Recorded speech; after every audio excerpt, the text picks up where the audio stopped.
Bonjour les FunMappers, c'est Blanche, diététicienne nutritionniste, experte en troubles intestinaux dus au syndrome de l'intestin irritable et en FODMAP.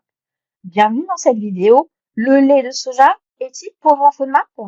Beaucoup de personnes me disent Blanche, j'ai remplacé le lait classique par du lait de soja. On m'a dit que c'était mieux. Mais parfois ça passe et parfois pas du tout. Alors est-ce que le lait de soja est vraiment pauvre en FODMAP ou pas? Et votre confusion est totalement normale parce que derrière le mot lait de soja, on met en réalité plusieurs produits très différents. On entend souvent le soja c'est compliqué pour l'intestin ou au contraire le soja c'est une bonne alternative végétale. La réalité c'est que le problème n'est pas le soja en tant que tel. Le vrai sujet c'est comment le produit est fabriqué. Deux produits peuvent s'appeler lait de soja et pourtant n'avoir rien à voir du point de vue digestif. Il existe principalement deux façons de fabriquer du lait de soja. Certains laits de soja sont fabriqués à partir de graines de soja entières, d'autres sont fabriqués à partir de protéines de soja. Et pour l'intestin, ça change beaucoup de choses.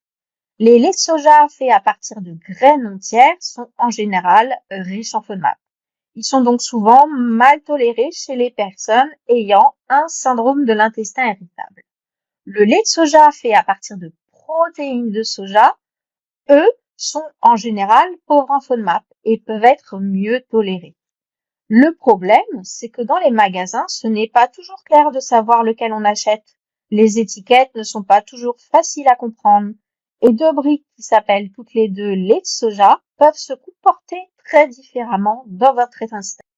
C'est exactement pour ça que beaucoup de personnes ont l'impression que le lait de soja passe un jour et pas du tout un autre. Et c'est aussi pour ça qu'il ne faut pas raisonner en mode cet aliment est autorisé, cet aliment est interdit. En réalité, ce qui compte, c'est le type de produit, la quantité, le contexte du repas et votre tolérance personnelle du moment. Et c'est aussi pour ça que suivre uniquement une liste d'aliments ne suffit pas toujours pour aller mieux sur le long terme. Le lait de soja n'est ni bon ni mauvais en soi. Il y a des produits différents, des quantités différentes et surtout des intestins différents. Et c'est exactement pour ça qu'on a besoin d'une approche personnalisée et pas seulement de règles générales.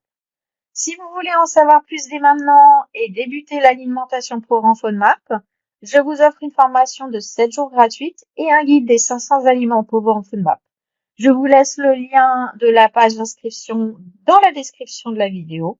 À bientôt dans la prochaine vidéo.